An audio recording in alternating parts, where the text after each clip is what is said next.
Good evening and welcome to the April 9th, 2026 regular meeting of the City of Gahanna Charter Review Commission, which is hereby called to order.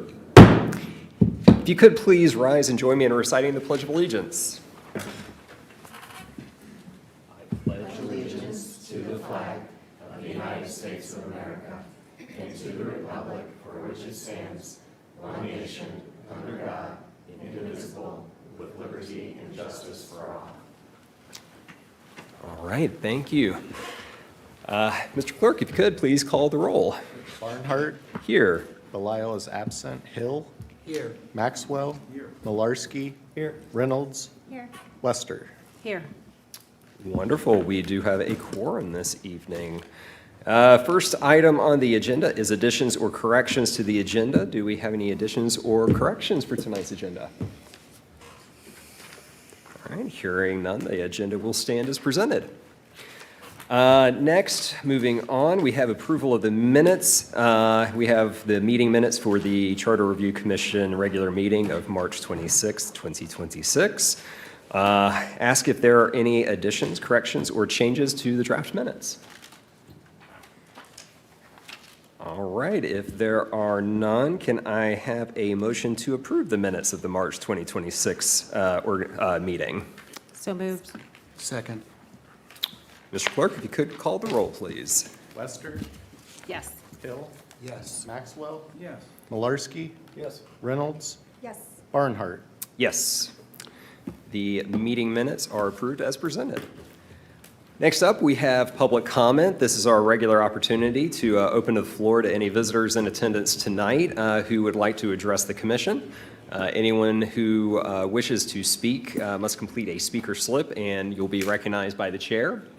Per the commission's rules, visitors are limited to 3 minutes. However, if there are no objections by the commission, that time may be extended to 10 minutes for residents to share their thoughts and take questions from the commission. Mr. Clerk, do we have any speaker slips this evening? None this evening.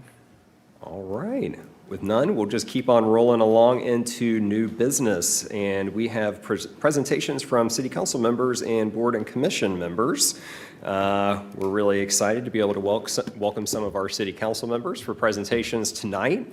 As with all of our sessions today, I just encourage you to listen carefully to their proposals and be ready to answer any questions that, or ask any questions that you may have.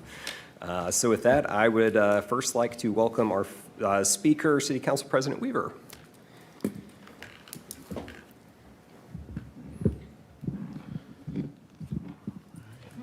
Good evening, Chair Barnhart, Vice Chair Wester, members of the commission, City Attorney, hello. Good evening. My name is Trenton Weaver, 626 Reindeer Lane, in keeping with our rules. And I am proud to serve as the Ward 4 representative to Council and this year as President of Council. It's an honor to join you this evening. First, I'd like to express my gratitude to you all for your service, truly. I know it is a time commitment for all of you, and I thank you and appreciate all the work that you are doing and the time sacrifice you are making to be here. So thank you very much. And I think I can do this here. There we go. I'll be keeping my comments relatively brief this evening, and they are primarily related to Article 4 of the Charter. I don't want to restate too much of what has already been provided to the Commission or what you will hear some more of this evening from my colleagues. So just kind of going down the list here of some general comments. As it relates to the elimination of the Board of Zoning and Building Appeals, I'm wholly supportive of the proposal for the reasons that were previously stated. I want to thank former City Attorney Mr. Malarski for circulating an initial email regarding the language cleaning up the requirement for the mayoral primary. Again, wholly supportive of that and encourage that to move forward. I do see several of my colleagues here this evening. Of course, Vice President Jamil Jones, Ms. Bowers, and Ms. Padova. They'll be speaking after I do, and in order to eliminate some redundancy, I'll allow them to speak more directly on some of their items, and I'll be quickly going over some that in particular were mentioned in Ms. Bowers' memorandum that was sent a couple weeks ago. While I did not have a hand in drafting the memo, I am supportive of Ms. Bowers' red lines, including the potential changes to Section 4.04, seeking a 2-year term for President and Vice President of Council, or in the alternative, striking the provision and allowing Council to establish a process in its rules. I do have one slight deviation from Ms. Bowers' suggestion there. She suggested a start date of 2028. I would suggest pushing that back to 2030 to allow a full cycle of election for all incumbents who are currently serving. Moving on, Section 4.0 regarding the regular meeting changes, 4.11 special meetings, and of course 4.12 and 4.13 regarding legislative procedure. In regards to the standardizing of qualifications, Vice Chair Wester had provided an email about her desire to standardize qualifications for the various elected offices.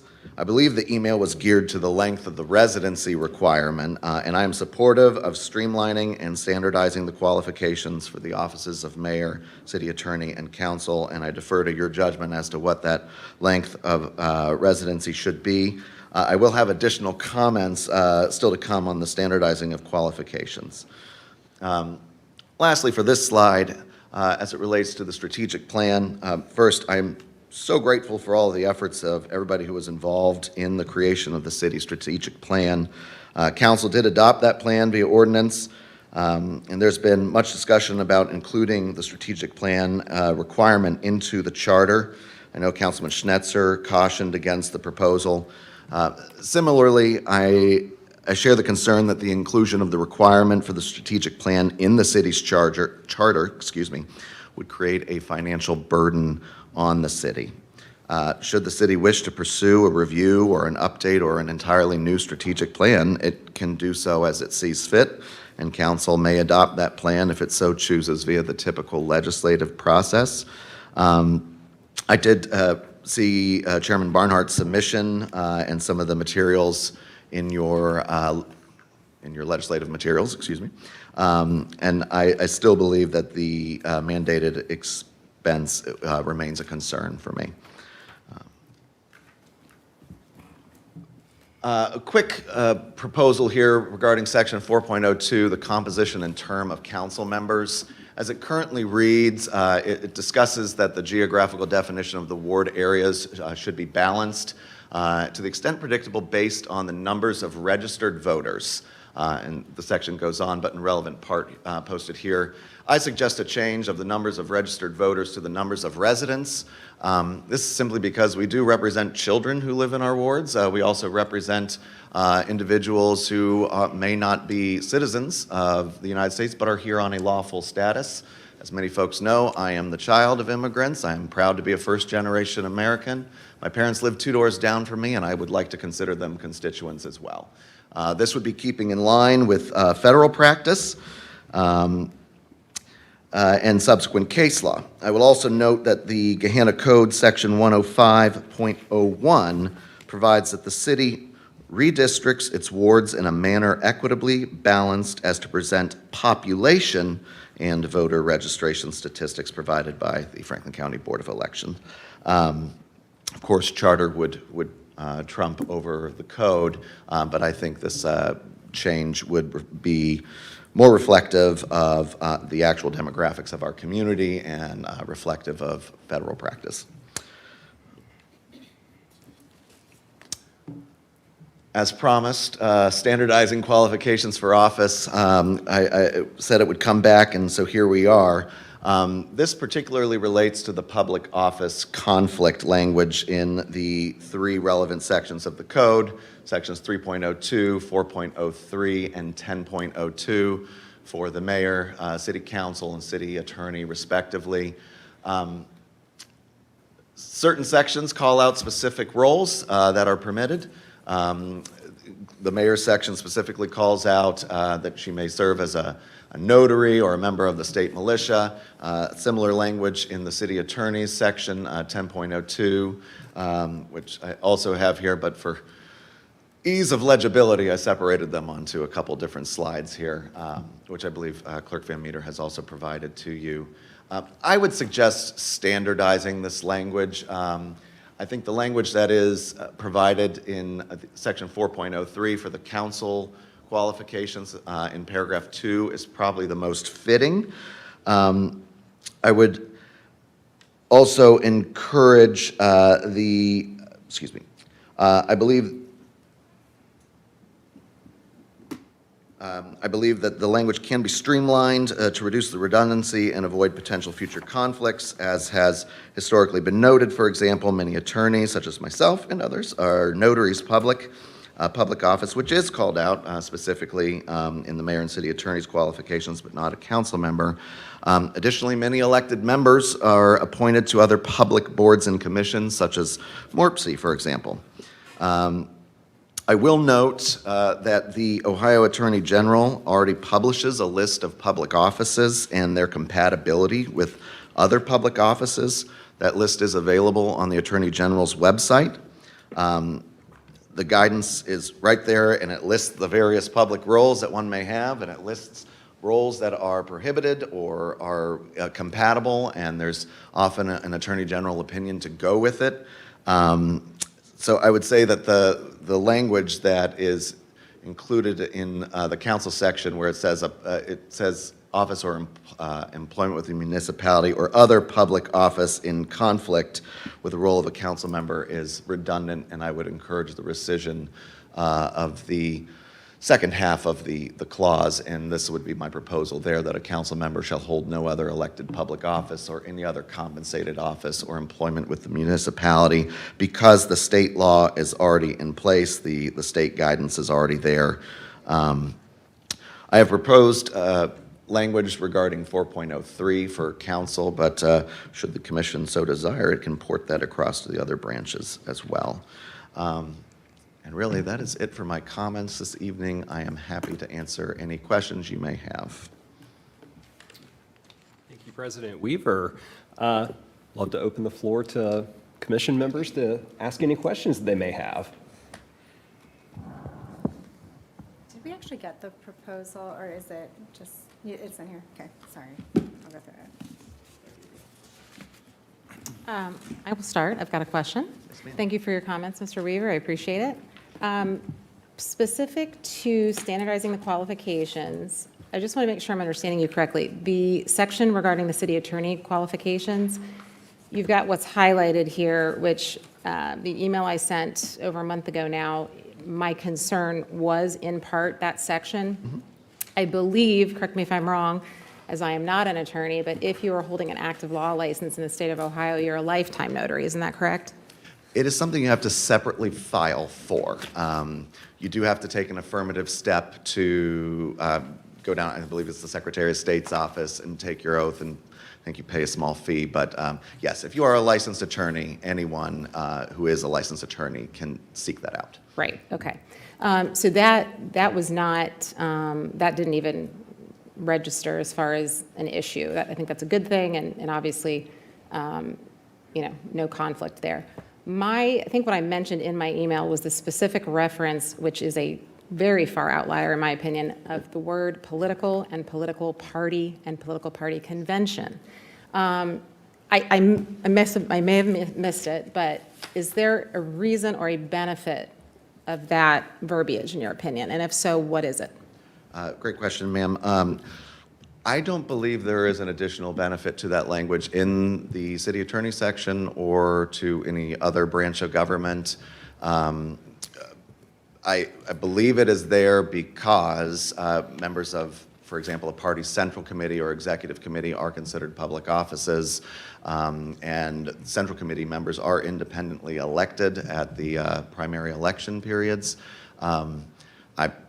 While I have not done a deep dive into the historical record for that provision in the charter, I see no conflict there, and if there was, the Attorney General's office would provide that in their guidance as well. So I view your email as a yes and that I am responding to. So you are in agreement that that is an outlier, and to streamline it, it should be removed. Yes, ma'am. Okay, I wasn't exactly sure when you had the example up. Okay, perfect. Because as it currently states, you could have a city attorney that, for instance, is the vice president of the Franklin County Republican Party, the Franklin County Democratic Party, correct? Yes, ma'am. Okay, thank you. So essentially what you're suggesting is for all three of those charter sections, you're adopting the same similar language as what is currently listed for city council members, which is the shall hold no other elected office or compensated office or employment with the municipality. Yes, sir. I find it odd that being a member of the state militia is called out in the mayor's provision, but a council member is not explicitly called out. I assure you, I have no desire to be in the state militia, but should another council member wish to do so, it's not explicitly called out, and I don't believe it needs to be. Okay, thank you. Any other follow-up questions? Mr. Malarski? Don't you see a difference between the full-time job of the mayor and the part-time job of the council and the city attorney? Don't you think the mayor should have more restrictions because it's a full-time position? I believe that is wholly up to you as the Charter Review Commission. I do, certainly there's a difference between full-time employment and not. And if you wanted to maintain the restriction on full-time employment, certainly that's a separate sentence in the mayor's section. It seems almost like an add-on at the very end of the mayor's, 10.003. But after all the other prohibitions and permissive roles, I just believe that the whole section could be simplified.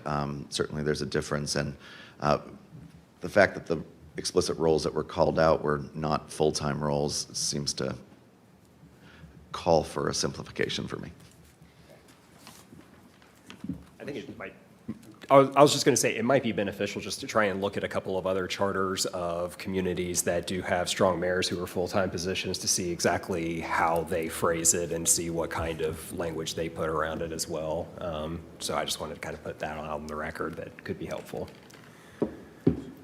Mr. Hill. Thank you. President Weaver, thank you for your information and presentation. I did have a question. When you spoke about residency, you certainly referenced also the aspect of voter versus a general resident. Is there some recommendation or thought around, and again, specific to the roles and responsibilities that, council or mayor would be elected to, the length of time of residency, or are you leaving that to Mrs. Bauer's presentation? I actually defer to the commission. I know as it relates to the council requirements, that was changed, I believe, 5 years ago from 12 months to 15 months. I would argue that you would have a tough time getting elected to any office in this city if you have not been a resident for at least 15 months. Whether that term should be 2 years or that requirement should be 2 years.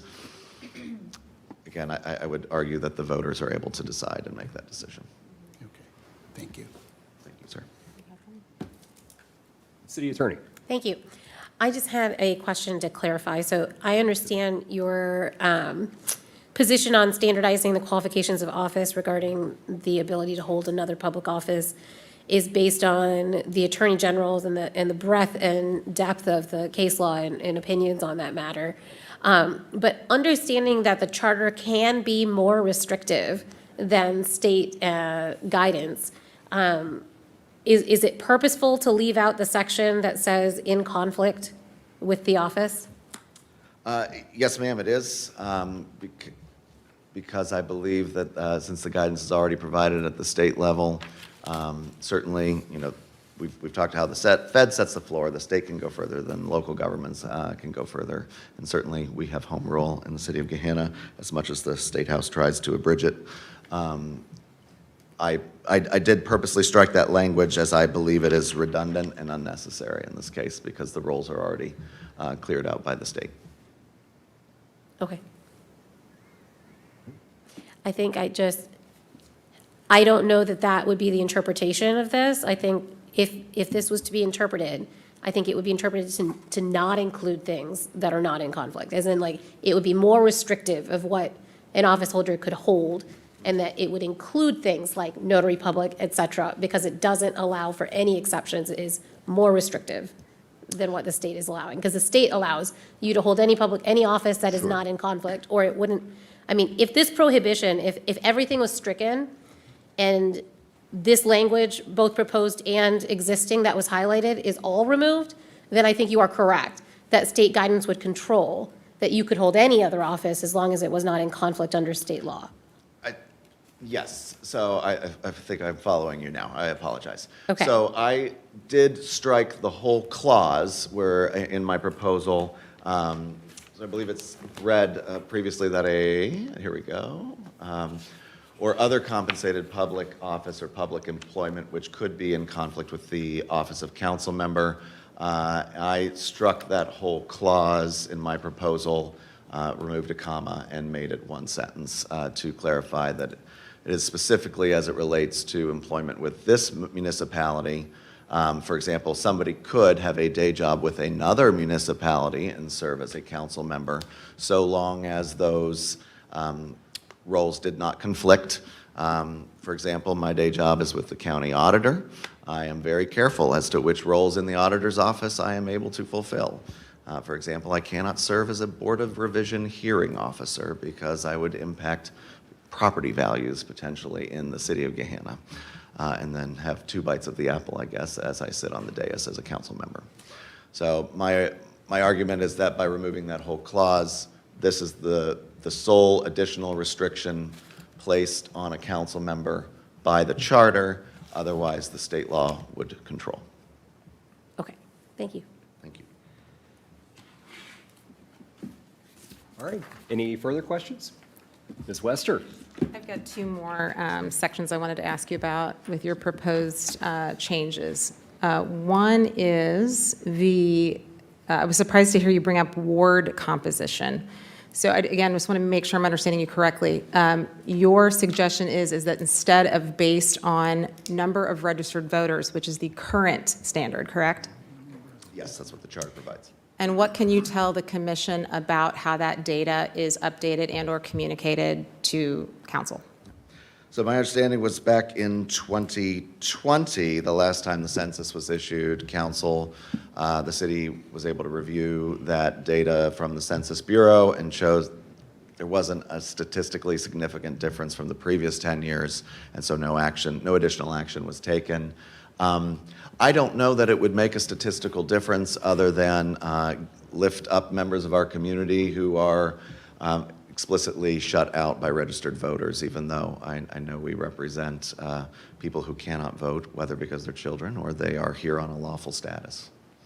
So I guess that's my question. So how does the current system or standard, how does that hurt the community? Why is it a negative? By them being explicitly not included in the registered voters language is my argument. I think it's a cleanup. I think it's more inclusive by changing the language to residents. So do you have the current data for each ward, or can you get that? I'm sure I can. I'll follow up with you. The other thing that crosses my mind is, although the wards are vastly different, as we all know, also the density of registered voters right now as it stands, from my knowledge, is pretty different. So I guess my question is, if we move to registered voters, to residents from the current registered voters, my concern would be there's a community just south of us that is currently going through a lot, and petitions were needed. And that, any kind of petition initiative or anything like that typically goes by percentage of votes from the last election. So how do you merge those two ideas of having a requirement for ballot initiatives and things of that sort that go off of actual votes being cast or registered voters versus representing an entire ward? I would argue it is the same at the federal level. The federal Constitution says persons, does not say registered voters when it describes congressional districts. And yes, of course, that is a challenge to assess. Certainly, we can go down to the Board of Elections and pull the list of registered voters. And it's the same struggle at the federal level, but I would argue that the language change is worth it. Yes, certainly, I'm aware of the situation in the community to the south of us. We have similar requirements for qualified electors, I believe is the term, being those who can sign those petitions. But I believe if it works for the Fed, it is probably sufficient here to include all residents in the language of who should be included in the ward areas. Again, even though it may not have a statistical significance on the boundaries, more than saying a new housing complex might. Are you familiar with any other communities similar to us that use this benchmark rather than registered voters? I did not look at other communities specific to this provision. Okay. If you went by residents in a ward, do you think there could be a disparity as far as registered voter distribution that could make one ward more challenging than another to campaign? Whether it's council, city attorney, mayor? Anecdotally, having campaigned for various campaigns in all 4 wards, I don't believe it would create a statistically significant difference. Okay. Do you have any proposals as how these borders would be redrawn? Same process that council currently uses. I was not on council the last time this came forward. Okay. One other, a different section I've got some questions on. I read Councilwoman Bauer's memo with her recommended amendments, one of them being the current charter language regarding election of president and vice president. I don't have the section in front of me, but you referenced it. 4.04, ma'am. So that section, so currently as it stands, in my opinion, it gives more flexibility to council because annually you elect leadership. You have to have an organizational meeting. Among other appointments, president and vice president, finance chair are selected. So my question is it a correct interpretation that if we move to 2 years, the charter then becomes more restrictive and offers less flexibility? I believe that would be a correct assessment that sure, because it would be every 2 years versus an annual selection. Certainly, I believe the change is in line, given that our actual elections are every 2 years by the voters, and it would match with that. So could we keep it the same, which is what I think I'm in favor of? Because currently, we could follow the charter, and within council rules of procedure, I'm assuming that there's some type of wording that you could say, our process or standard is that 2-year terms are the norm, but have to be elected every year, something to that effect. Why can't it be done that way, for lack of a better way to say it? I would argue that would create a conflict between the language of the charter text as it currently stands. How? I think it muddies it. I'm sorry? I think it would muddy it. Isn't the language that it's elected each year, is that the right one? No, that's not the right section. Language of 4.04, as it currently reads, says that at the first regular meeting of council in January of each year, as provided in section 4.10, council shall by majority vote elect from its membership a president of council and a vice president of council, each to serve for a term of 1 year. And is there anything in there prohibiting back-to-back years? No. Okay. I think that's all I have right now. So I would just argue that there's no reason to change the rules then to potentially conflict with, I would say that changing the rules would conflict with the charter at that point. If you're in favor of not changing the charter, I would suggest we should not change our rules. Well, I don't have any control over your rules. I just have control over my opinion on the charter. Absolutely. I think what the current, if 2 years at a time, unless, otherwise voted, if that's what is, I guess, customary right now, the charter allows that, correct? Yes, with an election each year. Yeah. Yes. Which you have in an organizational meeting, which is required per charter. Yes, ma'am. Okay. And, I mean, Councilwoman Bowers, you may be able to provide more input on this conversation, but Mr. Weaver, what are your what do you think are the positives to being able to just change that to being an every 2-year leadership position? It's a consistency. It's also a managerial asset, I should say. So as president of council, we serve as the supervisor for council office. There's currently 3 staffers, 3 full-time staff, as well as we get the occasional MORPC intern. Having that continuous presence for more than a year is beneficial. Certainly, I served as vice president of council for 3 years. I was exposed to some of that, but I was not the decision maker for council office. Just like any other organization, there are questions that arise in terms of supervising staff. I don't want to say HR concerns, that's not the phrase that I want to use, but there are always HR matters as well. I think it's a benefit to have that continuity. So have there been any established instances or examples that you could give where having just the 1-year term has been a negative, where there's been some difficulties that have arisen from that?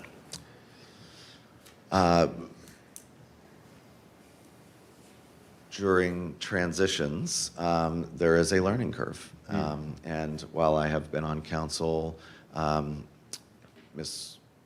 Renner served for 2 years as president, and then Ms. Bowers served for 2 years, and now I'm in what is a first year. I don't know if my colleagues would select me to serve as president again at the next charter, or at the next organizational meeting.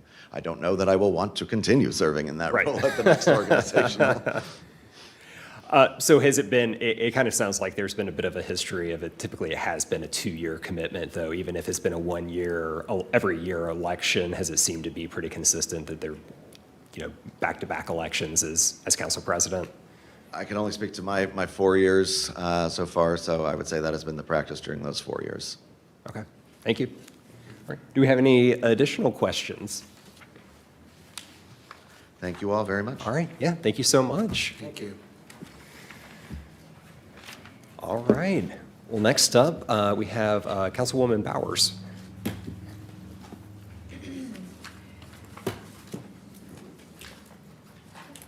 Or, sure. Absolutely. Welcome, Councilwoman. Hello. Actually, Council Vice President. Thank you. It's weird being on this side, but good evening, everyone.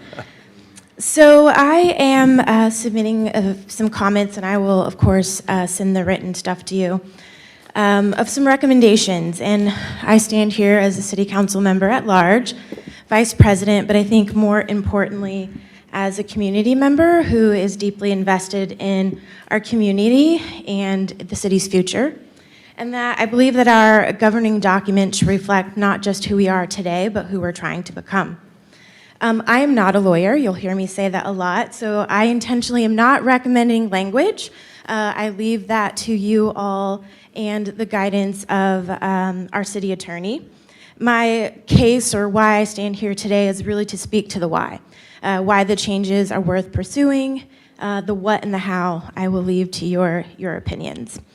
So the first item that I wanted to speak to is Section 410 around regular meetings, particularly, I'm looking up there, I don't have a presentation, and sorry you don't have anything to follow along with, but I will get those to you. But around regular meetings, particularly meeting locations. I will note that this recommendation is consistent with and supportive of some of Councilwoman Bowers' recommendations that she raised in the memo to you and perhaps will speak to tonight. My comments tonight are really a confirmation or affirmation of that direction, and to also add a community perspective on why this change matters. So essentially allowing council to meet with the proper public notice outside of chambers, which the charter today currently requires. And the reason for that is that council and administration, at their best, are a team working together in service of the same community.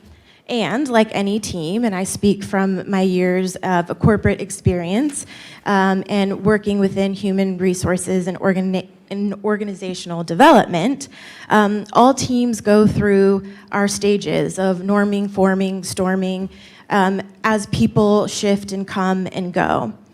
But sustaining a high performance of a team really requires intentional realignment. And that kind of reset is often most effective when it's done in a neutral space, and it's done somewhere that feels that it's not work. So essentially a retreat, or just getting out of your normal space to be able to step back and calibrate together.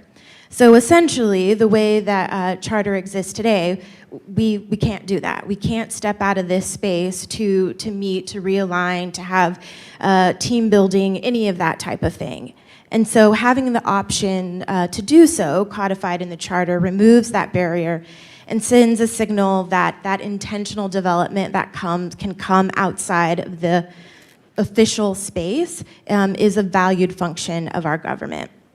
Beyond that, this change would also represent meaningful flexibility to our community, particularly for engagement. That would mean the ability to hold a meeting or a town hall in other areas of the community. Again, making sure that we're abiding by sunshine laws, publicly noticed meetings. But today, if we wanted to go have a community town hall at Middle School West, we couldn't do that with more than 3 council members, because it says that's a meeting and we can't do it outside of that space. So again, when we think about just accessibility, equity, community engagement, building of the administration and council team, that ability to meet outside of this space would be a really great add, and something that I would encourage you to consider. The other piece next section that I wanted to speak on is, I believe 2201, specifically charter review and how often it happens. I have heard the argument raised here in the charter review meetings around the 5 years maybe being too frequent and more frequent than neighboring municipalities practice. And while I absolutely agree that that comparison is worth hearing, I would like us to sit with the counter argument of maybe 5 years is okay before we think to eliminate that or make it longer. When we think about 5 years, where it may seem that it's really often, think about where we were 5 years ago. We were in the midst of unprecedented times, where we all had to think about how we do things differently. And while I don't expect that we're in that state every 5 years, I just use that as an example of 5 years may seem like it's really recent and that things won't change a lot in that amount of time, but think about what has changed for us in that 5 years. And so rather than, locking us in a rigid 5 years or it's 10 years, yes, we know that the charter does have the flexibility now that council or a resident can bring that forward. I do encourage us to leave some flexibility, perhaps language around not less frequently than, 10 years or something like that. But just having that perspective that a lot can happen in a short amount of time. And when you continue to look at those governing documents, it continues to open up the possibilities for things that maybe we overlooked. Oftentimes when we aren't looking at those things like inclusion and equity, and people get left behind, particularly when we're talking local government. So I would just encourage us to think about that time frame. Also, just really quickly, wanted to provide support to the recommendations around residency requirements for elected officials. Lots of conversation has been had, so I won't spend too much time other than saying also supportive of there being consistency in that. For me, it's really about the appearance and maybe in some cases, the reality of just unequal standards. We're politics, right? And there's always going to be speculation of what or why or people do anything. And so just that consistency perhaps removes one of those unequal playing fields for anybody seeking office. Next section that I want to speak to is 2307, which is our non-discrimination clause. And anyone that knows me obviously is probably going, okay, Jamil's going to speak to non-discrimination and equity and inclusion, and absolutely I am. Because I believe it's to me, one of our most important provisions in our charter. It's a foundational statement of who the city commits to serving and protecting. And so I want to affirm, first of all, that we have that and that there is a broad application to any person or group. That said, I would like to propose that our charter language, when you put it side by side with the city's internal HR statement or equal opportunity employment statement, there are gaps. And for the charter to be our governing document, I believe that the two should align. So when we think about the categories represented in our discrimination clause, so it has your standard age, gender, race, color, marital status, disability, religion, sexual orientation, national origin, and I believe it says covered veteran. When you look at our employment statement and who is protected in that, we specifically state gender identity and or expression. And so would encourage consideration of that, so having the same explicit language within the charter versus just gender. The internal HR statement says past or present military service versus just covered veteran status in our charter, so more broad again for HR. And then internally, we also speak to religion, belief, national, social, or ethnic origin versus the charter speaking to just religion and national origin. And so these may seem like super minute things, but language truly does matter. I mean, we have been talking about language just today and, you know, the difference that a voter versus resident can make. And so for me, this is another example of why those words are important, especially when you think about the city charter, which carries our local law. And for example, specifically when we talk about gender versus gender identity, so people would say, aren't they both the same? Well, federal courts have actually recognized that there is a difference, and there are legally distinct terms, and cases have been deliberated differently based on gender versus gender identity, which is precisely why having that explicit language in our charter matters.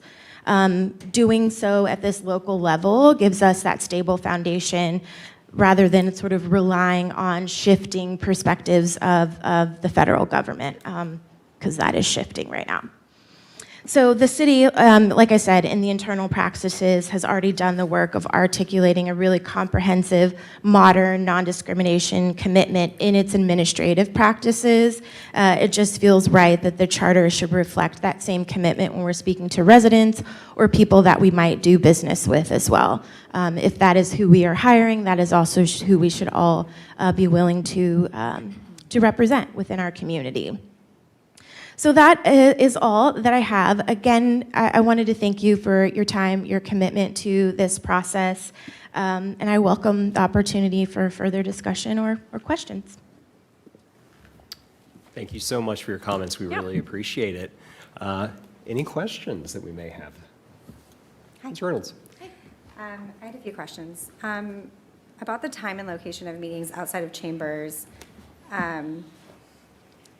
is one of the concern, or I guess it's not a concern, or one thing that maybe I could get your opinion on is the main concern really around, you know, having, I'm trying to put in description of, are all your meetings live streamed? Yes. Is there some way to document them in a public area when you do that? Or is it a correspondence of notes, or how would? Meaning, like, could we live stream to, say, another building or Yes, location? like you mentioned the middle school. Like, is that something? Because I just know that might be a concern. Yeah. I don't think that that's not allowed. I think it would be a matter of technology. I mean, anybody at Middle School West could take a laptop, go to YouTube, plug it in, and project our meetings every Monday if they wanted to. So that doesn't prevent anybody. I think where my recommendation was coming from is you know, let's say there's some particular issue in a particular side of town in which the community wants to hear from their local officials at their playground or whatever. That it's been done in other municipalities. You know, I've seen it in other states. I saw it in my hometown that would happen. We don't have the ability technically to do that. Okay, would you maybe be open to adding some language around providing, you know, I don't know, I had a recap of meeting or some kind of written thing because you're already posting about it, so the community is aware. They can go, and to your point, they can videotape all they want. It's free, but Yeah. just some language around how you would report out about the findings that are in each meeting. Or maybe post them publicly, something like that kind of Yeah, statement. I don't know that that would have to be an add to the charter because the same. Too strict. I don't think that it's too strict. I think it would be the same rules that apply to all of our meetings would apply regardless of where they are. And so today we do meeting minutes, and that serves as your recap. What this recommendation is simply saying is that meeting doesn't have to happen here or 8:25 in however many weeks. Okay. Can I ask one clarifying question about your question? This is, I'm lost, I'm not sure why. Are you saying the current language in section 4.10 is that you have to have a consensus or council has to agree that the reason to move it is due to large attendance? Is that the hangup? So if I'm understanding charter correctly, that is the only reason, technically, if you go by the words within the charter, that we could move it, is if we say we're going to have too many people to fit in this space, so we're going to move it. What I'm saying is by, vote of council, or let's see, what does it say now? Still says we have to publicly notice, but whatever we determine, by vote of council, if we say we want to meet somewhere else, we could do that and still go by the publicly noticing it, meeting minutes, all of those things. It just changes where it could physically happen. So, because I don't disagree with what your sentiment at all. Yeah. But as I read this, City Attorney Tamalaris, and I don't know if you can speak to, what does the charter restrict? I mean, you'd have, a public meeting has to be noticed in advance and on an agenda and all that good stuff. So what under the current language isn't allowed as far as location? I guess that's my question, because as I read it, I don't see anything blatant other than saying this is the reason for it is a potential large attendance. Or is it clear? I mean, is it clarity there around, again, language, up to you? Yeah, so, I'm sorry. I am trying to find it right now. Give me the code section one more time. the section number. 4.10. 410. Yep. Thank you. There it is. It's like special meetings? that's what I'm I'm reading. not seeing it. Third paragraph. Third paragraph. Yeah, all regular and special meetings shall be held at council chambers unless the members of council decide that a particular regular or special meeting may occasion a large public attendance, which the council chambers would be unable to accommodate. So it does prescribe that they all must happen here unless attendance is, yes, that is what is prescribed. But outside of that provision, are you asking me what the other restrictions are for meeting places? Well, and maybe I'm misunderstanding it, but that's why I'm always asking questions, is I want to make sure that I am understanding. You would like the flexibility to meet elsewhere when determined by council, Yes. by a vote of council or whatever, correct? And I don't see that that cannot happen. Am I misreading it? Yes, so it Predicated says on the large meeting. all attendance. meetings shall be here. They're gonna be So it's here a unless shall high prescriptive attendance. At statement. least that's how I'm So reading it must occur in council chambers. Unless. And the only exception a is if large this, attendance. if these chambers could not accommodate the Right. number of people. Which I guess my thought is how in the world could you determine that with any Well, accuracy? You know what I If mean? it's standing, there are occasions in which things draw large crowds, and so it is possible that that could Yeah. occasion another meeting. But the finding itself has to be made by council that this is due to attendance. And so Okay. for a particular situation, as Councilmember Jones is indicating, where you want to go out into the community to meet people where they are, it's not a matter of how many people are there. It's who they are and why it has to be in that location. And that, so I think the problem is that, yes, presumably, council could still make the finding that says on this occasion, we believe there will be a crowd, and I just don't think that would be done in good faith or a bona fide reason. Yeah, So, so that's helpful. So what you're saying is that it outlines that the only reason can be due to potential large attendance. And so what you're saying is you want the flexibility to meet elsewhere for other reasons. Yes. And so this is particularly restrictive. correct. Are you planning on submitting language that you find fitting to meet that desire? I can try. And I'm happy to work with you on that. Okay. Yeah. I mean, generally speaking, as, you know, public meeting laws and regulations still apply, obviously, so I'm not necessarily opposed to that. And I'm hijacking your time. I think Ms. Bowers might have had some proposed language. Yes, she Oh, did. okay. She did. Leaving it to the lawyers. Do you have examples of communities that are meeting regularly in other places, or you're just saying they have the flexibility? Not meeting regularly. I didn't put that in these in my presentation here, but when I submit it officially, I can include that. I don't know that anybody is regularly every week meeting somewhere else, but it's just having the ability to. Examples that I can use is like when new council members come on council, going outside of to do a new council member retreat with like council and the administration, like, you know, or establishing whatever their sort of group norms and working together. That has happened. I know that Upper Arlington did it. So when I started a term, some colleagues did. I know facilitators in my day job that do that often. They go into local public bodies and facilitate those types of sort of team building things between administration and council, and they often do those outside of the public space or outside of their municipal complex or city hall. I'll share anecdotally, just in some of my prior professional experience, I've worked in places where, you know, the city staff and council have been able to do planning retreats Yeah. off-site. Yeah. You know, on a weekend, it's publicly noticed, there's meeting minutes, everything, but it just gives you flexibility to have those types of team-building opportunities and strategic planning type opportunities in a different environment. Mm-hmm. Karen, thank you. Yes, Right. Ms. Reynolds, yes, we've all hijacked your time. One more final question. I think you mentioned that you're going to send over the notes. When you do that, when you mentioned in 23.7, the employment and in the HR document, the employment clauses, can you provide that so that way we could see it just Yeah. when you send those notes over? Yes. Yes, I'm possible. looking at Miranda, but I think it's the statement, it's on the website, the Oh, EEOC okay. statement. So I pulled it off of public documents, but I'll put it in here. Thank you. Yeah. I was gonna say, can I share it? Then I was like, it's already shared. Yeah. It's on, it's public. Public. It's on the website, but I'll add it. Thank you. Excellent. Thank you, appreciate it. Right, did we have any additional questions or anything?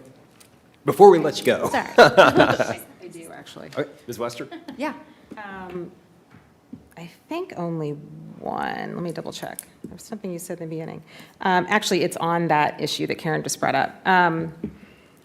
I completely hear you on changing that section of the charter to be more inclusive. I think that's nothing but a good thing. And I'll leave it up to Chair Barnhart. Interested to hear Director Vollmer's opinion on that, and if you do have an opinion on all, and I'll let you determine how to do that. Are you saying pretty much it should match what we have on the website? Like word for word? I mean, you mentioned things specifically. On the website is the specific like EEOC, so it speaks to we will hire people, or we don't discriminate against hiring of insert. So obviously language would need to be tweaked, but the classifications of different demographics, yes. So gender identity and or expression, that okay. type of thing, yeah.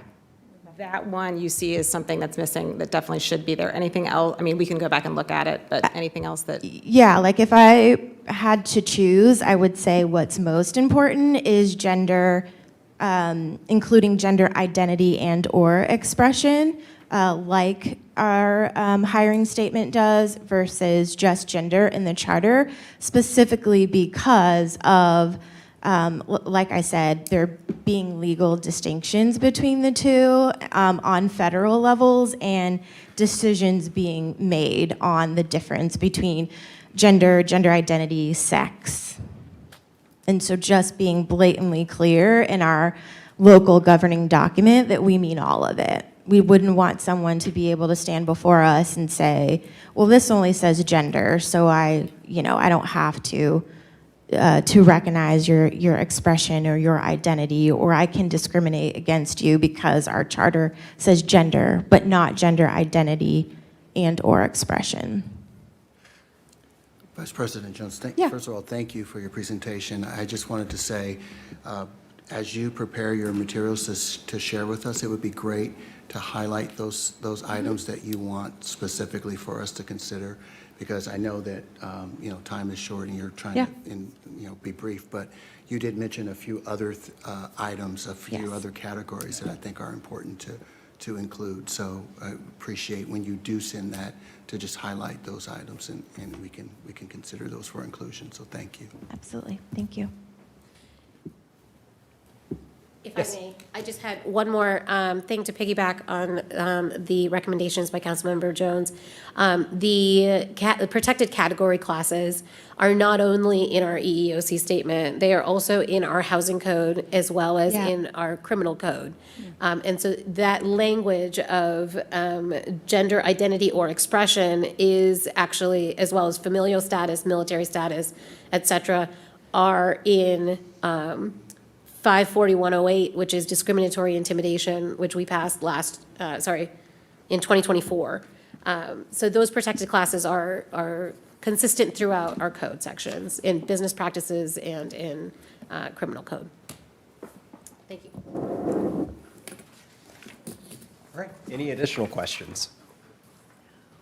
All right, Madam Vice President, thank you so much. Thank you. Appreciate it.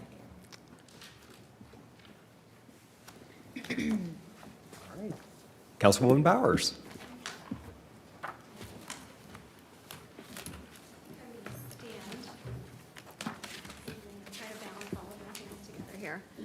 Well, thank you, Commissioners, Chair Barnhart, Vice Chair Wester, City Attorney Tam Larison, and members of the Commission. It is a privilege to be standing in front of you, and I am grateful to have this opportunity to share what is, I think, mostly some cleanup items, largely with regard to Section 4 of the Charter.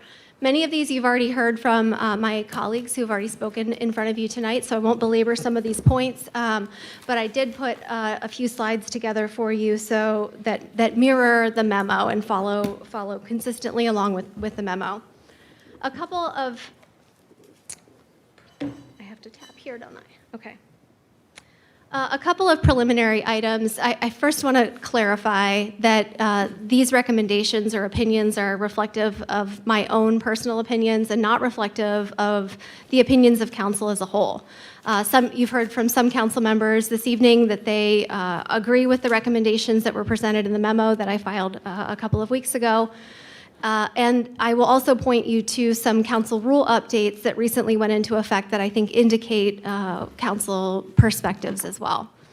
I also want to make sure that you understand that I'm presenting these to you as merely recommendations and items for discussion, and certainly not trying to dictate what you choose to do. And throughout these recommendations, I'm guided by several principles. One is to reduce prescriptive provisions that may limit our ability to adapt to new technology. You've heard some of those items, I think, from the administration's presentation earlier in this season. Also aligning charter language with current legal requirements, including open meetings and sunshine laws. We have some items that you've heard about this evening that we are asking for perhaps some greater flexibility while still aligning with those sunshine laws and open meetings laws. Also, promoting clarity and consistency between the charter and council's adopted rules, and supporting continuity and effective administration within council operations. A couple of things on section 4.02, composition and term. I I just wanted to bring to your attention that council terms do begin on January 2nd and conclude on January 1st. I don't see this in conflict with potentially recommending a change of the organizational meeting. I did just want to note to your attention that until the organizational meeting or until those council members are sworn in, they wouldn't be able to take official action on behalf of the city. So if a organizational meeting was perhaps not scheduled until January 6th, let's say, and something urgent came up that they needed to take action on January 2nd, a special meeting would need to be called in order for them to be sworn in. I only see this as an outlying situation. I don't see this as a potential urgent situation, and so I just wanted to bring that to your attention. Further, with regard to the question of Vice Chair Wester, regarding changing registered voters to residents, I think if I understood the question correctly, that would there potentially be a disparity in some wards of concentration of voters where you have more unregistered residents, unregistered voters or non-voters in a particular ward? I think that by changing it to residents, it's actually going to be more balanced and equitable. So you would have more transparency and more representation equally balanced among those 4 wards. Council President Weaver brought up that we did look at census data from 2020, which was potentially had concerns due to its timing. But that is based on total residents, so we are able to look at census data in order to determine residency, not just registered voter records through the Board of Elections. With regard to 4.03 qualifications, again, I also support standardization, especially of residency requirements. I tend to agree with Mr. Weaver that I think that you're hard-pressed to really understand this community and have built connections within this community in order to become elected, having not lived here for a certain period of time. So I would encourage or support a standardization of 2 years across all elected bodies. I would defer to the city attorney with regard to employment and conflicts language. I don't really have a strong opinion on how that turns out. Section 4.04. Now, I would encourage that you consider allowing the charter to become either more flexible or to allow for the 2-year term. As previously discussed, there are benefits, I believe, to extending the term of president and vice president to 2 years. Having served for 2 years as the president and prior to that in vice president role, there is certainly a learning curve in order to take on those leadership roles. There's not just a learning curve within the individual working in those roles, but also with the people who you are working with. And so I think that the benefit to extending this to 2 years helps reduce some of the angst and decision fatigue that comes along with having to do an annual election, but also standardizes us to be more comparable to peer communities. I did survey some of the communities around us. Upper Arlington has a 2-year ceremonial mayor who serves as their council president. Columbus, the council members elect their council president to serve a 2-year term, and Westerville leadership also serves 2-year terms. Reynoldsburg is a little bit different, but I just wanted to demonstrate that there are leadership roles with longer terms than the 1 year, and their council president is elected by voters to a full 4-year term.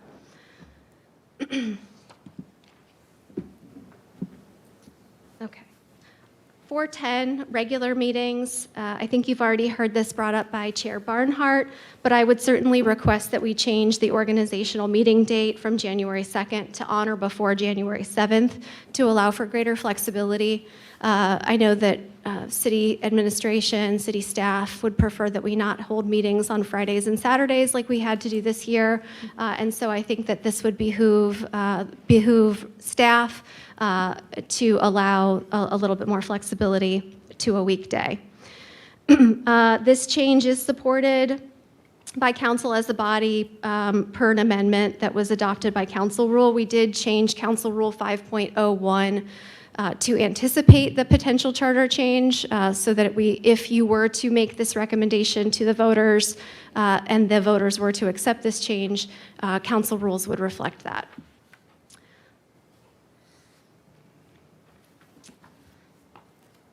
I've also recommended in the memo that I submitted to you, red line language that would allow balancing flexibility with transparency with regard to meeting location. I think Councilwoman Jones well articulated some of the reasons around the request for flexibility. And my recommended red line would still default to council chambers. As Commissioner Reynolds pointed out, there are benefits to being in a place where we have established technology. However, the recommendation that I made is that if council makes a motion by motion at a preceding meeting, determines that they would like to host a meeting in an alternate location, then that meeting would be publicly noticed and allow for full compliance with open meetings laws.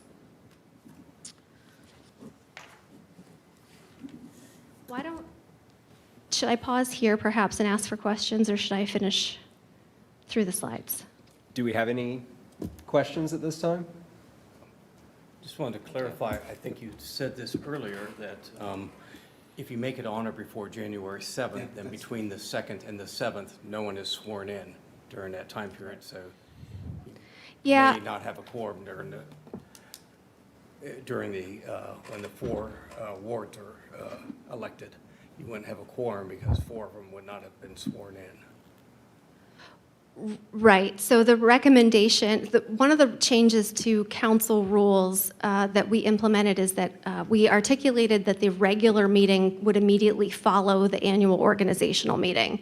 So because regular meetings are required to be held during the first and third weeks of the month, in council rules in the first and third weeks of the month, and in charter twice a month, you would still do what we are currently doing. You would still hold your organizational meeting first. It would be the very first meeting of the new year, and immediately move into your regular meeting, so you would have quorum at that meeting. If I may. I don't believe that there is an actual requirement that there be a formal meeting to swear someone in. There must be an oath administered by a person who is authorized pursuant to state code. But I don't believe that has, ceremonially, we have done that every year at the organizational meeting. However, if needed, that does not have to happen at a formal meeting environment. It can be a private ceremony where that person is sworn in and an oath signed and a certificate documented that that person has assumed office. So I'm not sure if that addresses the concern or not, but additional information about the issue. Yeah, just a question.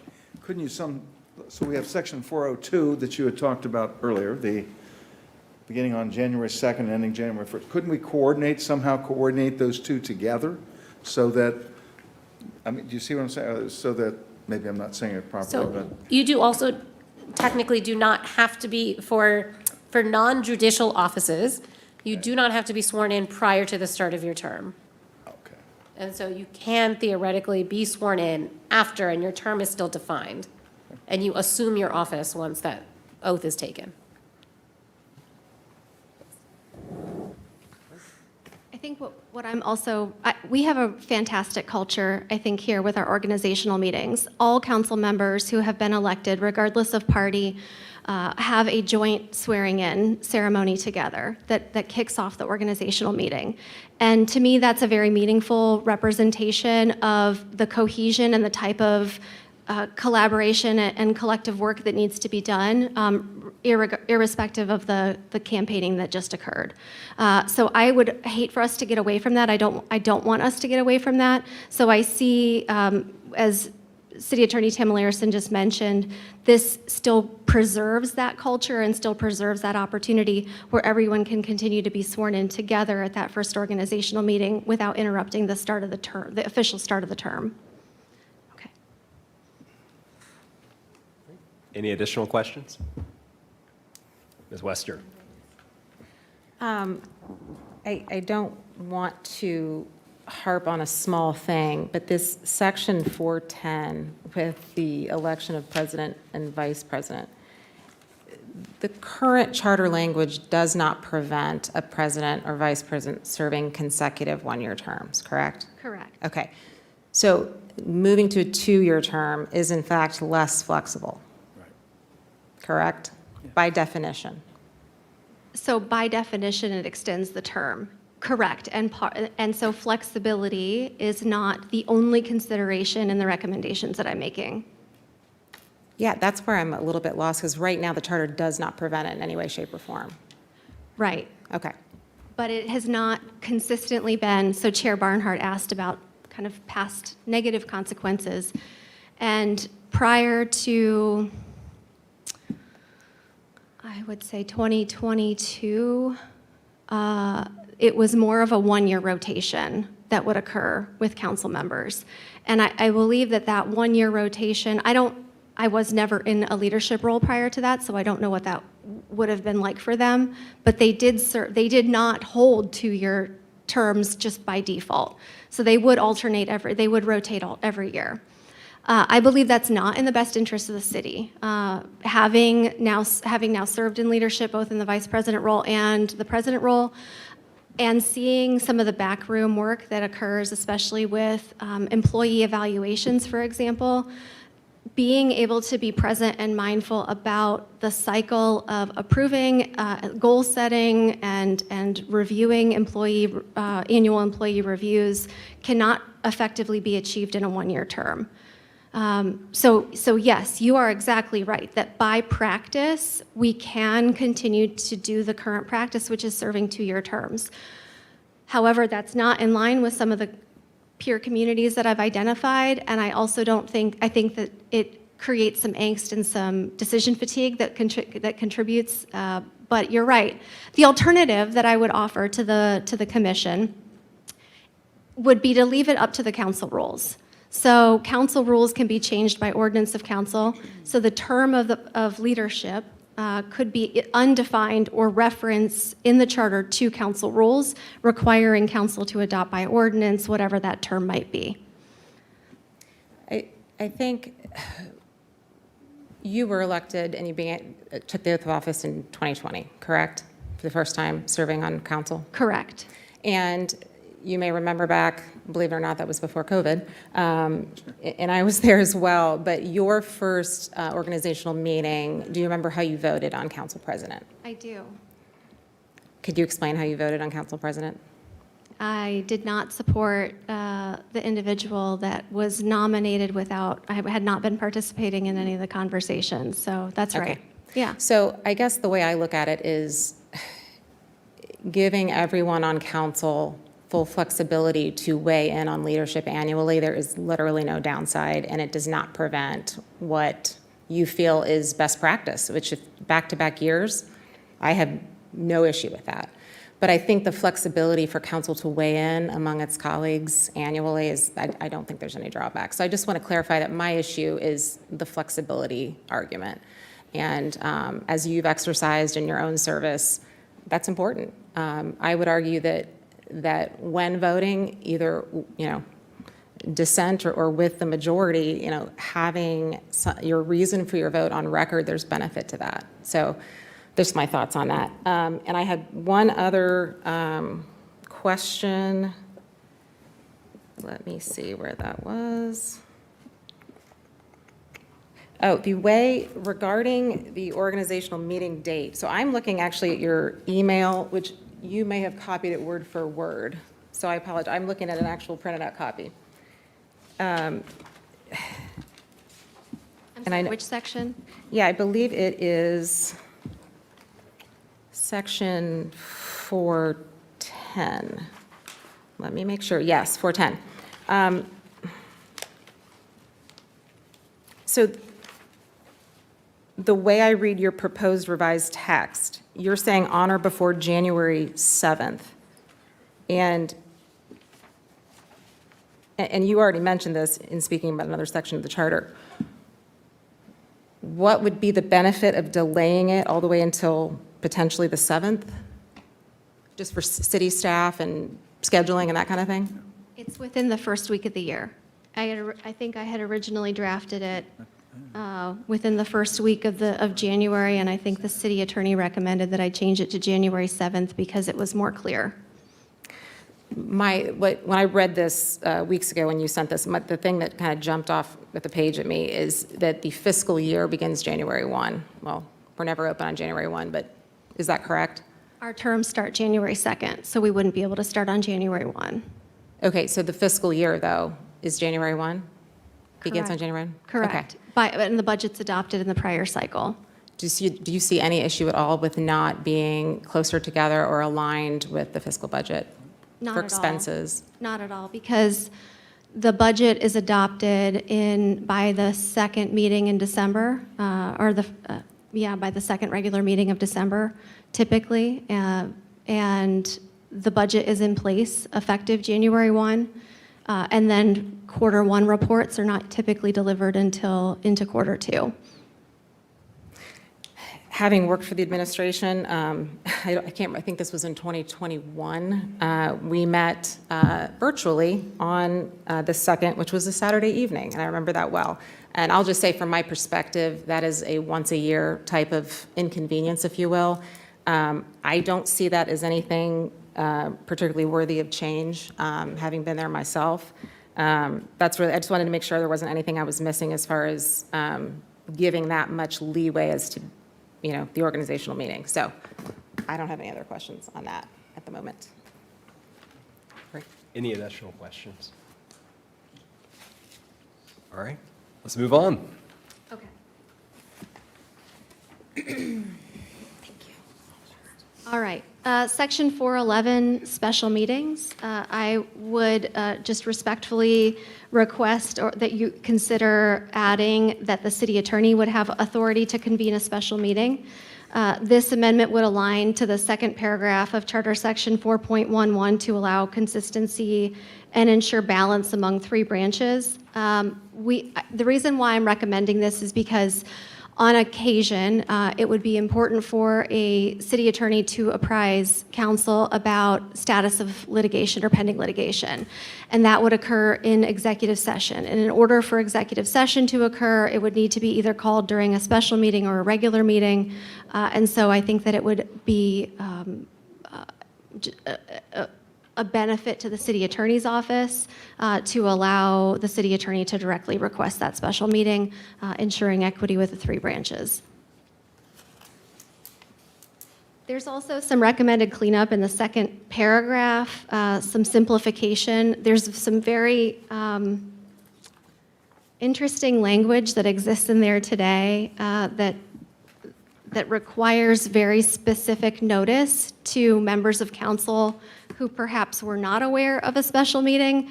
I have not experienced any problems with being noticed of meetings, and especially with technology today, I don't think that we need to retain some of the language that exists in 411, second paragraph. I'm not recommending any changes to current public notice to members of the public, so that would all remain consistent with open meetings rules. Legislative procedure, this is so minor, I hesitated to bring it forward. I would just encourage a very small change to the first sentence of 412 legislative procedure. There's a clause that ends that sentence, but a lesser number may adjourn from time to time.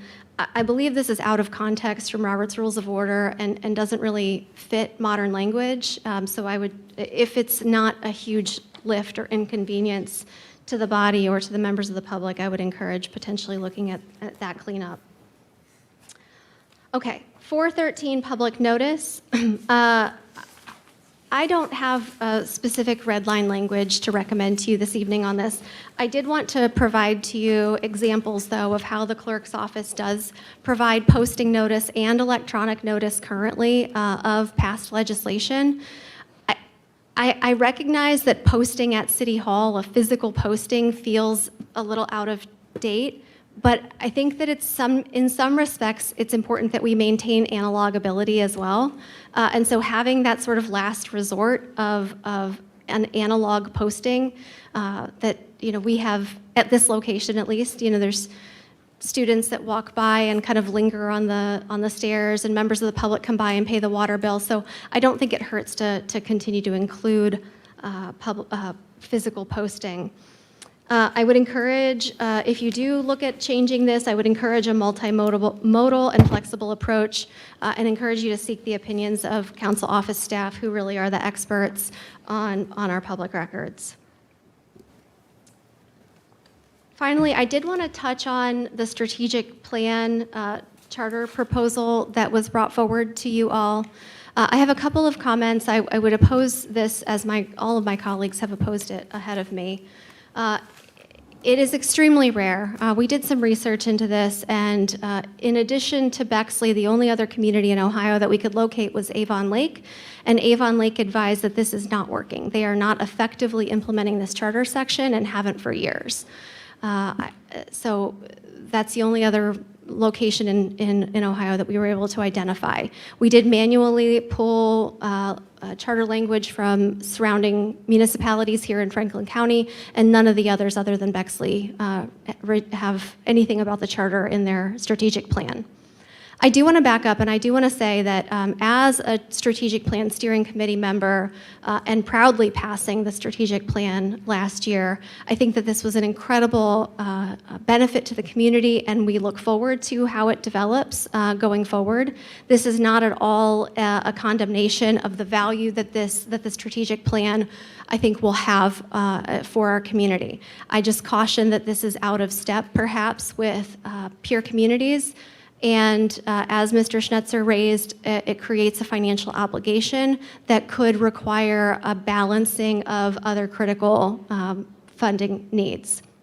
Finally, I would just encourage you to take a look at how we are addressing other plans that we have implemented within the last several years. The capital improvement plan was adopted by ordinance, and within that ordinance, it establishes procedures for convening and amending the CIP, and also establishes an updating timeline periods. Also, the land use plan, which was adopted in 2019, I also proudly served on that steering committee. That's also referenced in city code, and as at present, the planning department can recommend when that should come forward for a refresh, subject to budget approval by council. I think that is all I have for you prepared this evening, and I will be happy to entertain other questions. Thank you. Do we have any additional questions for the council member? Oh, I did have one. Don't take my Rose. turn. So, in reference to section 411, the special meetings, you said add city attorney to authority to call a special meeting. Is this common that you're trying to update to align to other charter? I honestly didn't review other communities on this. It just seemed common. fairly straightforward.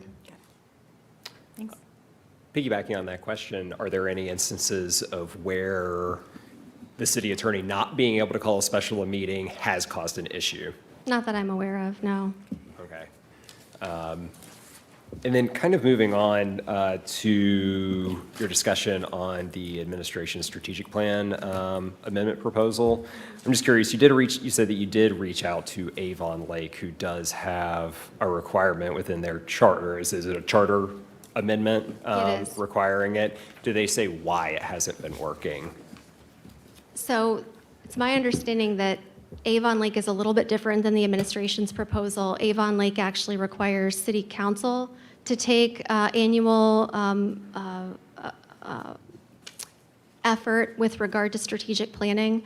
And I don't know why that hasn't been done. They did indicate that they had tried to come back, but that there was a disagreement between administration and council. Okay. And I've heard just the discussion about the fiscal impact that's come up multiple times, and I'm not sure if I'm totally clear on that, because I don't think that there's an assumption or a directive necessarily that if there's a requirement to, have the strategic plan and provide updates on it, that you necessarily have to go into a six-figure strategic planning exercise. It's not a necessity.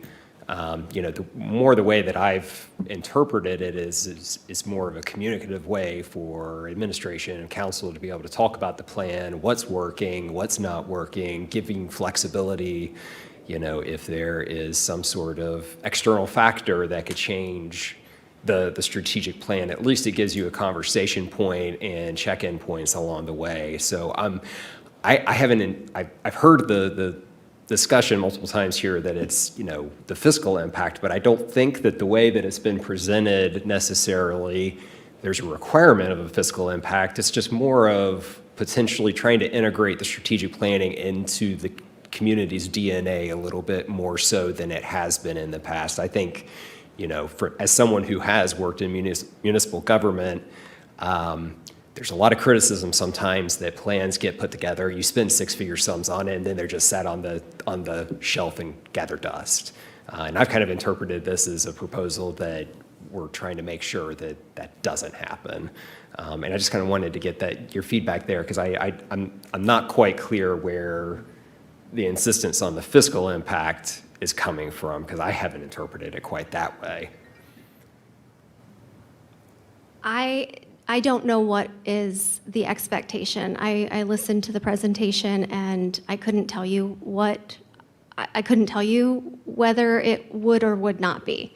What I can say is that I believe that the administration has artfully balanced this with the capital improvement plan, which is established by ordinance, which allows flexibility. We've already amended it a couple of times to, I think, improve and refine some of the points within the ordinance itself. So I would encourage you that if you were to put it into charter, that we would not have that ability to so easily update it or make it as flexible as if it were adopted by ordinance. I think that it's a great idea. I think that annual reporting, and we've talked about this quite a bit during council meetings, annual reporting and then reporting during presentation of ordinances or items or requests, connecting that to the strategic plan is important. So I think that I would certainly be supportive of that if that is the intent. However, this is a very short timeline in which to consider a whole cloth strategic plan. And what I can share with you is the research that I've found and the experience that I have serving on council. Okay. Thank you. Additional questions? All right. Hearing none. Thank you so much, Councilwoman, for your comments and just a thoughtful discussion. We really appreciate it. Thank you very much. I appreciate you. Absolutely. All right. Councilwoman Padova.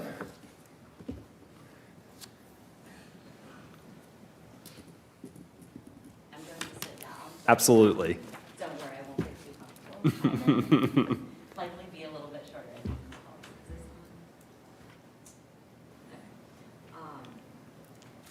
Good evening. Thank you all, first of all, for your willingness to serve on the charter review. I know this takes time from your busy lives, so I appreciate you all giving that time up to be here, not just this evening, but throughout this process.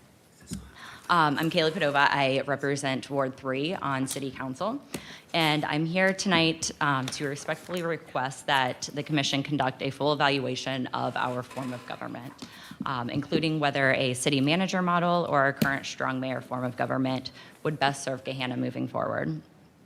I raise this for a few reasons. First, in my role on council, I've had many residents ask why Gahanna doesn't already operate under a city manager form of government. And typically it is a reoccurring question that is tied to comparisons with other nearby suburbs that many of them are a city manager form. Second, we've just completed a comprehensive strategic plan. As we begin the implementation and long-term execution, this may be an ideal time to evaluate whether our current structure best supports those goals. Third, we only open the charter every 5 years. So this is the appropriate forum to examine foundational questions like this, just as you will with any other section of our charter. And finally, many of the communities that Gahanna is most often compared to, New Albany, Westerville, Dublin, Worthington, Upper Arlington, all operate under a city manager form of government. This doesn't mean that it's automatically right for us, by no means, but it does make it worth a thoughtful consideration. I am not bringing a proposal or advocating for a predetermined outcome. My request is simply that the commission fully evaluate the question, discuss the pros and cons, and determine what structure best positions Gahanna for the future. So I'm happy to take any questions. Can't guarantee you I have all the answers, but I look forward to seeing what comes out of all of your discussions. Thank you so much. Questions, thoughts? Oh, Mr. Hill. Sure. Thank you, Councilman Noble. I just have a couple of quick questions. The first is, and I know in your presentation you mentioned that you weren't going to necessarily provide, pros and cons, that would be something you would want us to consider, but is it possible for you to provide us benefits that of one versus the other that you would present to us for consideration and conversation, at least? Yeah, I can definitely send over some of the different things that I have read with the benefits and the pros and cons of the different forms of government. One example that you guys might want to look to in having this discussion is Hilliard, because they did just go through this transition, I believe in 2020. So they've been going through this transition, and it might be, it's an example to look at, and maybe you say that would not be the right fit for us. But I know that they have done it most recently. Some of the other, like Westerville, I think were possibly one of the first cities maybe to incorporate the manager form of government. So they might not be the best comparison, given that they've been in that form of government for such a long time. But someone who is a similar size and has recently done that might be a better, I think, comparison for us. Okay, great. Yeah, I look forward to the materials that you might provide in that area. And so then my second question is kind of tagged to that. What oftentimes when we're looking for a change, it's because not necessarily something we're moving to something better, but we're changing from something that is not as good. So are there some negatives that you would present with our present form of government that you would beg for us to consider, which is the reason why maybe you're bringing this to us, other than timing? Because it sounds like, based upon your presentation, that because we're looking at the charter, hey, this is the time for us to consider a change. But if it's not necessarily broken, is it something that we should consider? So that's why I'm asking the converse of that question before. I certainly don't think that what's happening here is by any means broken. I believe that we have a lot of momentum. I believe that Mayor Jadwin has done a great job getting us to where we are right now, and we have more recently gotten more funding than some of the other cities that have the city manager form of government. So we do have a lot of momentum. I guess thought is not necessarily what has been done or where we are right now, but in looking forward to the future, you don't know what, we never know who is going to be the mayor, right? You're only guaranteed 4 years, and even in those 4 years, things could change, as referenced earlier this evening, the city to our south. having a city manager, I think there are a lot of pros in that consistency and stabilization of having a city manager rather than a mayor that could potentially change every 4 years. But I am not bringing this up because I believe that there's any issue currently.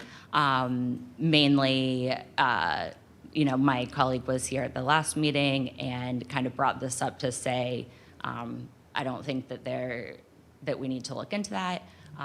I kind of wanted to give you the opposite of, I think that we should look at it just like we do anything else in the charter.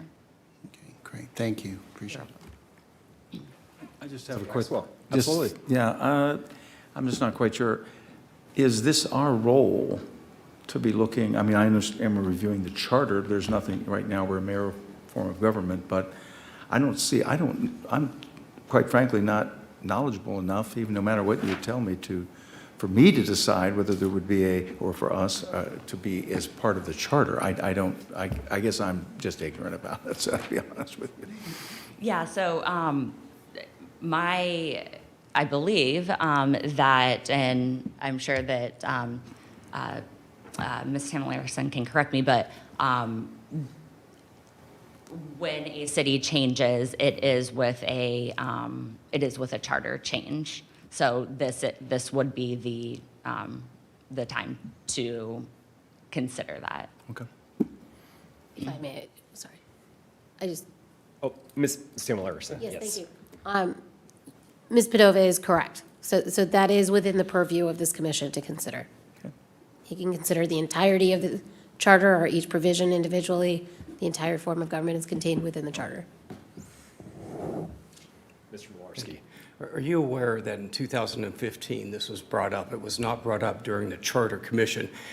Council had formed a separate Charter Commission to look into this, and they spent 6 months on this to look at this. We don't have the time to look into tearing up our charter, a third of it out and making it completely different. The people were very incensed at the idea that we were trying to take away their right to vote for the mayor. Mm-hmm. And like you said, if they don't like who the mayor is, they can vote her out, or him out, excuse me. Could vote the person out. And, but anyways, it takes a lot. As he said, we don't know enough about this in this 2.5 months we're going to be looking at this to try to make a change of our entire charter. Do you think we do? Do you think we have the ability in this short time period to even evaluate this fairly? I do. I think that you are all serving on the Charter Commission. You are reviewing the charter, and this is part of the charter, just like any other thing in the charter. Well, no, it's not. You're completely changing the charter. You're changing 1/3 of the charter. You're changing from how it works right now to a completely different form of government. It's not the same as changing the 3 words that Ms. Bowers wanted to change into one section. And so first I want to step back and say that I am not recommending a change. Right. I am just suggesting that the conversation be had. And Why? If the conversation goes, no, then that's that. But if the conversation is, this would be a better option for our city going forward, then at that point, then yes, I think that is something that needs to be considered. So if you're not recommending the change, why are you bringing this up to have a conversation? Because we are reviewing the charter. Okay, but it can also be done, like I said, in 2015. There's other ways of doing this. We don't have to do it right now. Sure, but I mean, the charter was also reviewed just 5 years ago, but we're reviewing it again, right? Like things change, and we continue to change with them. But it can be reviewed at any time.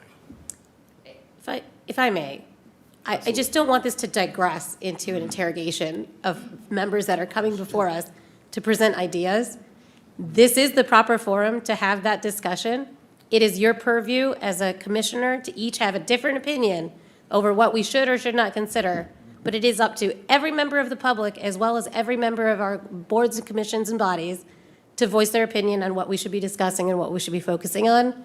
And so I would caution that even though there's multiple ways to do anything, because anything in this charter can also be changed by 4 votes of council, excuse me. So that doesn't alleviate our responsibility as a commission to evaluate the entire charter. This is a proper suggestion to be made for conversation. The conversation is being had, and everybody is entitled to their own opinion. Thank you. So it's your opinion that this is So, proper, This is absolutely proper. in your opinion? Yes. I would like to say that I firmly do believe that it is within the purview of the Charter Review Commission to be able to have this discussion, and it is entirely appropriate because it is the form of government that we have is a core part of the structure of the charter. So I think that it's entirely justifiable to be discussed. Now, I will say that my personal concern is the time frame that we're working on, because I would say that form of government is a very large topic to be able to discuss. And with the tight time frame that we're on and the fact that I think we're up to like 25, 26 different individual proposals we've had that we've heard at this point in time, that's where I think my concern is a little bit. And I'm curious of what your idea, kind of considering our time constraints, what are your suggestions on how we would approach that discussion? What kind of contours? Because I can't guarantee that, in my personal opinion, that we could come to a fully thought out, nuanced suggestion that we could put to the voters in a short period of time. And that's my main concern hearing it. I think it's worthy of discussion because it is a core issue. I just don't know what we can do in the time constraints. So I would love to hear what kind of your thoughts are. yeah, so I certainly wouldn't expect that this discussion happen this evening as, well, there's one person missing, but also I would imagine that most of you are not prepared to dive deep into this. So I would recommend having it on the agenda as a discussion item, just like everything else, to see if there is a majority that feel that this would be something that should be considered. And then I know that in the beginning, you guys had kind of talked about having side committees, so I don't know if that is something that you guys wanted to consider, maybe having a committee to figure out where you guys go from there. Obviously, if there's not a majority of you that say if the majority says strong mayor is the way to go, then absolutely this is your decision. And like I said, I'm not advocating one way or another. I just think that the full charter needs to be reviewed. And as a member of council representing a quarter of the city, and being invited to give my thoughts, it's something that has been, people have asked me about multiple times, and my answer is always, well, that's the charter. We do charter review every 5 years. This is every 5 years. These are the concerns I've heard over my 5 years being on council. Mr. President, if I Oh, could. yeah, Mr. Hill, Just absolutely. very, very briefly. First, I appreciate the city attorney's position on the digression of the conversation. I think part of our job is to listen and to hear, especially from the standpoint of the constituents that we aren't able to hear from because they're not here and you're representing those. And so I'm appreciative of that. I don't think the expectation in your sharing was for a decision to be made this evening. It was, in fact, for us to hear and to consider and to converse. And so I think from the standpoint of what you have presented, yeah, I'm appreciative of that. I would remind my fellow commissioners that we also had an expert from the Ohio State University who presented very similar information to us for consideration as we kind of move forward, and we certainly have that to reference. for subsequent conversations that we might have. So I just wanted to make sure that we were reminded of that experience as well. So thank you. Thank you, Mr. Hill. Ms. Wester. Thank you, Ms. Padova. Again, just always wanting to clarify that I'm understanding correctly. You said there isn't anything that's blatantly not working right now under our current administration, current form of government. Is that correct? Yes. Okay. Did you happen, I don't think you were in attendance, did you happen to watch I believe it was week 2, so that would have been February 26th, when Judith Zamamra from the Ohio State, OSU Glenn College Yes. of Public Affairs, did you hear her comments? Yes. So one of the things that really stuck with me is that I believe, and I want to make sure that we're on the same page, I believe she said that the trend of charter commissions has been nationally, has been not so much debating or changing form of government, not that it's not looked at, but that the trend is more focusing on best practices. Is there anything from a charter standpoint that should be altered regarding best practices, in your opinion? Not that I can think of off the top of my head. Okay, so there's nothing specific. Yeah, if I do think of an example or I can get back to you on that. Okay, I think, so in the very beginning of this, and I believe it might have been the same evening, where Chair Bernhardt very proudly presented your prioritization matrix. I think one of the things that all of us seem to be agreeable to is we want this to be data-driven, particularly anything that's a big structural shift. The other thing that regarding that, Ms. Zamamra, correct. Mentioned is that one of the reasons, and a follow-up question that I asked her, I said, why do you think people are moving away from changing form of government? And one of the things that she mentioned was that it is a heavy lift. And you know from being on council now for year in year 5 that the amount of work that the administration is in charge of just day in and day out is enormous. There's always a lot of people, a lot more work than you have people doing the work, and it never ends. It's tough. I used to say when I worked for the city that public service is not for the faint of heart. It's a tough job, but it's a high calling. So I guess where I am is if there is data to consider, that this would be a more objective discussion about, if we're going to look at form of government, what is the objective reasons?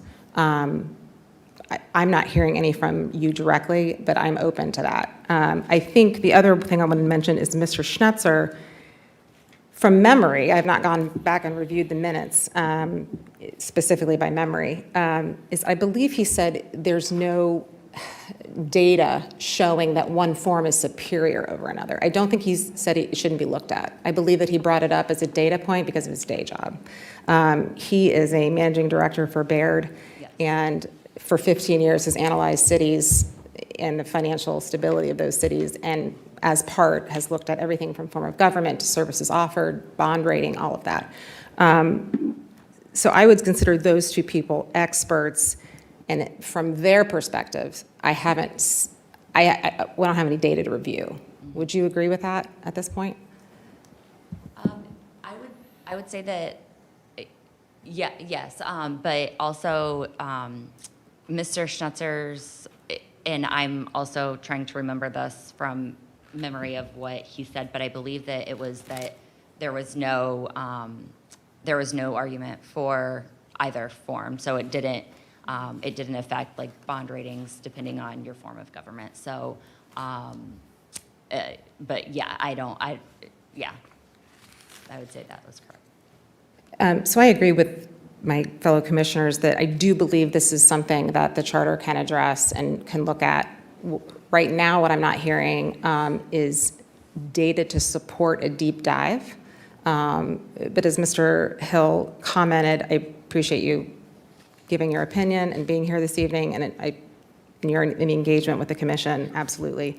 And like I said, I think from Ethan's work on the matrix that he made, I think when we go down that path in the next few weeks of actually scoring and analyzing this, data is going to be so crucial, particularly when it's a heavy lift like form of government. So I just wanted to, state that I think we're open to analyzing data if it's there.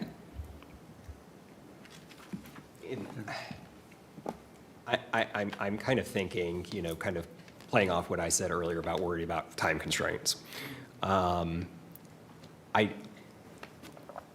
don't know if there's anything necessarily that would prevent us. We can do a review, when we can talk about it. We can even invite some folks, somebody from Hilliard or something, to share anecdotes or something. But is there anything against us? We don't have to advance it to a ballot, but we could just make a recommendation as a body to say, no, we don't think that there's anything. Or yes, maybe something similar to what happened in 2015, where City Council, it sounded like, commissioned a working group to be able to study the issue. Is there anything against us making a recommendation to council and just, as a body, if in our preliminary work we say, hey, we can't make a recommendation, we don't have the time and the data, but we want to make a recommendation to council to commission a group to study it more? Is there anything against us doing that? So the charter prescribes that this commission's duty is to make recommendations for those issues to pass on to the ballot. I don't think there's any harm in having a clear record of our discussion and why we are not advancing a certain topic. And that can certainly be an indicator to council or any other body to do a deeper dive into that issue. I don't think we could make a formal recommendation for them to do that. Right. But we can certainly have that opinion, have that vote, and do whatever we need to do on record here that will be memorialized in our minutes and can be passed on to the other bodies of this city. Correct. So in our deliberations, if we say, no, we don't want to recommend it to the ballot, in our rationales we say, no, we're not ready, we can't make that recommendation, but we can at least on the record say, but this could be something that should be pursued more, or I'm just not sold. Absolutely. Okay. All right. Any additional questions, comments? Ms. Padova, you mentioned that you have heard this from residents, form of government being brought up. You represent Ward 3. You're all over the city, of course. Can you quantify that? And then my follow-up to that is, are other council people hearing that? And if so, why haven't we heard that from them? You may not know the answer to that second one. I do not. I am not sure. I just felt that because that is something that is, it's a discussion that I have with people. I don't want to say like super regularly. It's not happening every day or every week, but it comes up quite frequently, especially when people are talking about other suburbs, that because there are so many suburbs around us who have a different form of government. And a lot of times it also tends to come up when, I'm at different different events where I'm talking to other people, where like it might be somebody that lives in Gahanna but works for other cities, things like that, at different, Morpsey events, things like that. So I'm not sure. I don't know why other members have not mentioned it aside from Councilman Schnetzer. Perhaps they're not having the same conversations. Maybe they are, and they just didn't want to bring it up. I'm not sure. Lastly, and I think I was surprised to learn this, I think, I'm speaking for myself, my perception, because we've got a community bordering us to the north that is a different form of government, some of our peer cities close to us in population and things like that, like a Westerville is also city manager. I believe, again, from memory, and I should have reviewed that, but Ms. Zamramra also mentioned that I think in Franklin County, 7 municipalities are city manager and 9 are strong mayor. Does that ring a bell with anybody? And off the top of your, I think that was correct. So it's not a majority, which I actually was surprised to hear her say that. I will say that perception, because of where we are located, I think it's different, but the data is about 50-50. I think she may have even said that phrase, so. I think that the communities that I most frequently hear people say, like, comparing us to, tend to be ones with a city manager. I don't typically hear a lot of comparisons to wanting to be more like other. There aren't a lot of people in Gahanna that are like, why can't we be more like Columbus, right? Because we're just like, we're so different. And so that's one of the reasons why I brought this forward as well, because it's just one of those, it's a commonality between, or amongst the different suburbs that people are frequently comparing us to. And last question for me, I promise. Do you think changing the form of government would, by using your own words, would stop our momentum or change our momentum? Do you think there's a potential for that? I wish I had a crystal ball. I don't think so. But it's one of the, you don't know, you never know what's going to change every 4 years, you know. So I don't think that it would. I think that right now we are in a good place to where we have the strategic plan, we have the CIP, we have these maps to guide us if we were to make a change.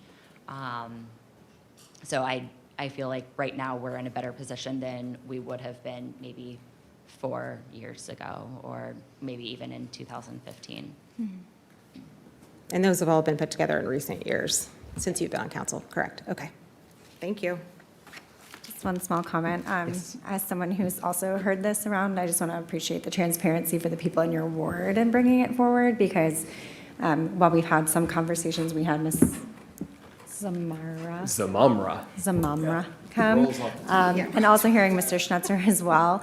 You know, and it's something that we've discussed, but also hearing that I've heard rumblings, you've heard rumblings. It's good to know that it's brought to this body. So thank you. All right, any additional questions, comments, concerns? All right, no, thank you so much, Councilwoman Padova. Really do appreciate you coming, spending your time at 8:26 p.m. at night with us.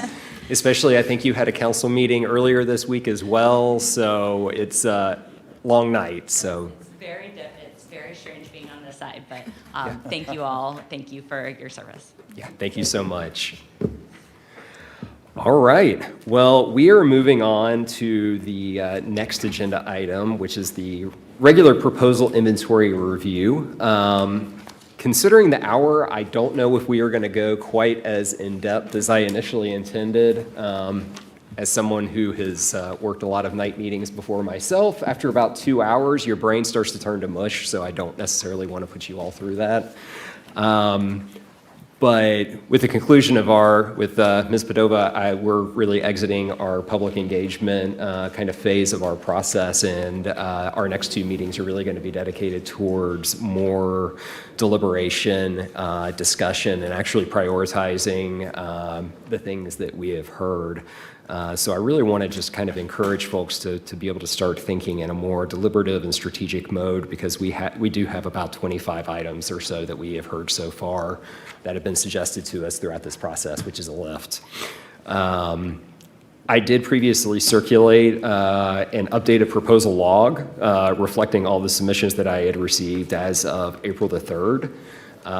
So you found a handy-dandy PDF spreadsheet of all of those items. I've tried to be able to break it down by what charter section they affect, having a brief description, and then I'm not a lawyer, but I tried my best to kind of look at going throughout the code and seeing if we change this part, what other part of the code might it affect? Because I found there are a few things, like if you're changing a specific date, well, that date might be explicitly referred to in another part of the code, so we might need to do a little bit of cleanup. So I encourage folks to give a good look at that. I'm going to try and take some of anything new that we've heard tonight, and also continue to incorporate that into this. because I think that it's going to be really key to being able to kind of take the 25 and start whittling it down and funneling it down, because it's quite a task. Before going any further, I think that there was one thing that I did want to be able to ask the city attorney to kind of help walk us through, because we do have 25 or so proposals that we've heard tonight, or heard over this process so far, but some of them might be able to be grouped together, and we might be able to start kind of actually thinking more, instead of individual proposals, and more about like actual what a ballot measure might look like, because some of these things, if you're just it might have been suggested as multiple updates, but it's really just one code update. So I really wanted to ask the city attorney to kind of give us a little insight on the ballot drafting process, because I think that that's going to be really important for us to understand, because there are some constraints legally about how we do that. So I'd love to just kind of turn the floor over to you to kind of just give us a brief overview of what are those constraints? What do we need to look at? Because I think that that's going to help how we organize these into actual ballot measures and then have these substantive discussions. Sure, yes. So I think that the number one question you have to ask yourselves when you're deciding which items to pass on to the ballot and then which ones you want me to draft as an initiative is basically, what do you want to tie together so that it's kind of an all or nothing package? Because the voters do not have the option of a line item change to language that we suggest. So when we have a wholesale redraft of a section, for example, the city council section, if we were to put all of those changes in one draft, if one item was objectionable for a voter, they would vote no on the entire package. And so when we are packaging things together, I think it's important to look at what is critically tied together and what is not. So for example, the qualification requirements or residency requirements, if those are in the commission's perspective inextricably tied together and the rationale is to streamline it, those should be packaged together as one ballot initiative to say all residency requirements should be unified, and each of the three code sections can be there for vote yes or no. And that way, if the voters say no, it's not no to just one section and yes to another, and therefore we have another incongruous charter. And so those are the considerations that we can discuss and that I can try and do a first draft packaging, and then you can all give me guidance on what you would like to see differently on what is tied together and what is not. Perfect. Does anyone have any kind of questions or thoughts on that kind of process and how it works? Ms. Worcester, you're on fire tonight. You've had some great questions. Well, I just first wanted to thank you. I got this email, I believe when I was on vacation. This was a lot of work, so I want to personally thank you. This was a heavy lift to organize all of this. To your point, there's a lot here, and we do need to start thinking in terms of how is this going to look on the ballot. And the reason for bringing this up right now is because we've been going long here, is I do think as we get closer to, we have to have this submitted to council by July 1, is that correct? Yes. Like submitted language, okay.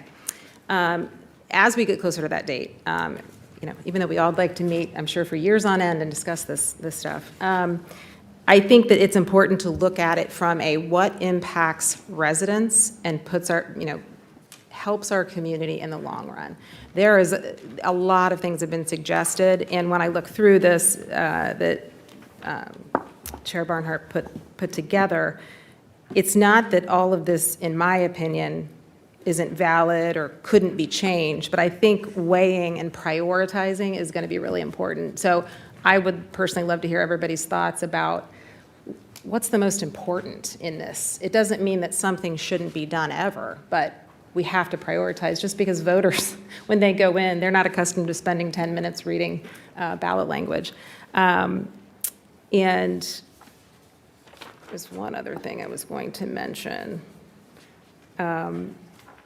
Your goal for next meeting, you would want us to kind of agree on the grouping, or?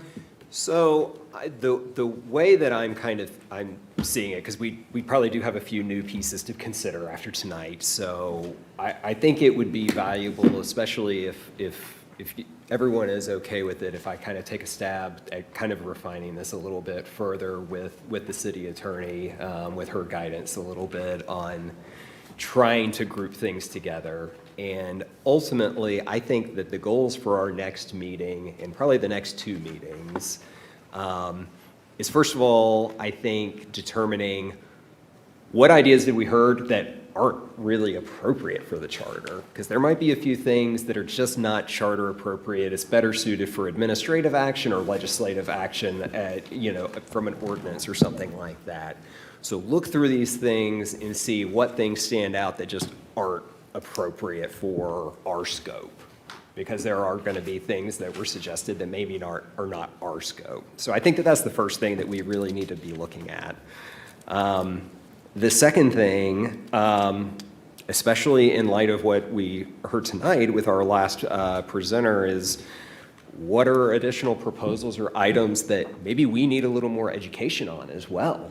Where we might need to bring somebody else in, because we're not subject matter experts on all of these things. Are there any places where we feel more needs to be done? More questions, more information. So I think that that's number two. And then third, and we really need to work, and I think ultimately the way that my mind's going, I think at first I was thinking we score things as housekeeping or structural on a proposal by proposal basis, but why don't we, if we're able to group things together into ballot language as ballot items that are structural versus housekeeping, and score the full ballot with all the respective pieces put together, that kind of narrows our scope. We're not looking at 25 things, we're maybe looking at 10 things. And then we're starting to think, what are our priorities? What's going to have the best impact? Look through the lens of the prioritization matrix that we've already put, which are kind of our value statement on what we want to achieve. And then also look at what things have good success to make sense to the voters, and where we don't want to overload voters either. I mean, you don't want to have 12 ballot proposals that are all technical, nuanced, and it gets to be too much. There is a such thing as ballot fatigue. So I think we need to look at it that way. So I think that those are the three things that if I can assign everyone some homework, I will do my best to try and get a draft of kind of what ballot measures look like out to everybody as soon as I can, so you have that to be able to work from and have some time to think. But I think if everybody can come prepared and have thought through those things, I honestly think that over the next two meetings, we should be able to knock it out. Maybe I'm optimistic, maybe I'm crazy, maybe it's a little bit of both, but I think we can do it. So I don't know. Thoughts, Ms. Reynolds? I just had one comment. So I'm going to be like Jamie next week. I'm unable to make it. If I have feedback from the email, are we allowed to correspond like that, or is it just wait until the next? I think as long as we're not having back-to-back like substantive deliberative conversations, if you send something out, just and correct me if I'm wrong, if say you're not going to be here at our next meeting, but you have thoughts you want to share, you can share something, email it to me. I can read it on the record for you. Is that appropriate? Yes, you can disseminate information, you can't engage in a dialogue. Got it. Yeah. Thank you. Yeah, so please, if you're not going to be here, I very much encourage, send something, I will read it and put it into the record for you. Yeah. I just want to make a clarification. Yes, sir. My comments really were more, I will say, I did not know exactly. I understand we have a mayoral form of government. I understand that would come under the charter. I just didn't think it was a feasible thing to do for us to do. That's what I was trying to nicely say, but I guess I didn't say it very well. So just to clarify. Absolutely. And I think I do appreciate anybody coming and giving information, but I don't feel I have the expertise, information, or anything that I would need to have something like that on the ballot at this point. I mean, not even mean tonight. I mean, any time at this point. Yep, absolutely. Any other comments, thoughts, concerns? Mr. Malarski. Reiterate, I think you've done a great job in putting this all together. And would you mind giving us our homework assignment again? Not sure. I want to make sure I got it all down. Absolutely. So number one, think about and go through the proposal list. What are things that are not charter level? So either could be handled through some sort of administrative regulation or legislative, ordinance resolution, more appropriate for that level of governance. Second question, are there any proposals that you think require additional external stakeholder input, I'll put it that way. What are things that we just don't have enough education on, that we feel like we're not subject matter experts and we need a little bit more help on? And then third is starting to think through which things are going to be our housekeeping or versus our structural. Because housekeeping, if there's a ballot measure where you're just cleaning up charter language and it's pretty basic, that would be a ballot item, that'd be housekeeping. We have discussion, we deliberate, but it's just an up-down vote. But if it's a structural change, we need to talk about it a little more, look through the lens of the prioritization matrix, so that way we're looking at it in a holistic way, and doing that due diligence. So those are the three homework items for you, Mr. Malarski. So, all right. So any other thoughts, comments? All right. Well, we have marching orders. Moving on to our next agenda item, correspondence and actions. Any commissioners have correspondence or communications they'd like to bring to the full attention of the commission tonight? Hearing none. Mr. Clerk, were there any items of correspondence? Nothing additional. Excellent. Next, we will poll members for comment. Are there any commissioners that have additional comments or agenda items that they would like to see added to the next meeting's agenda? We'll go around the dais briefly. Ms. Reynolds? All right. Mr. Maxwell? No. Mr. Malarski? Not for that. I would like to shout out Jeremy. He's done a fantastic job. Come here, we got 100% everything in front of us. I don't think we've wanted for anything, especially brings my water. So Absolutely. So I thank you, will Jeremy. second You've done a that. great Thank you, job, Mr. Van Meter. Ms. Wester?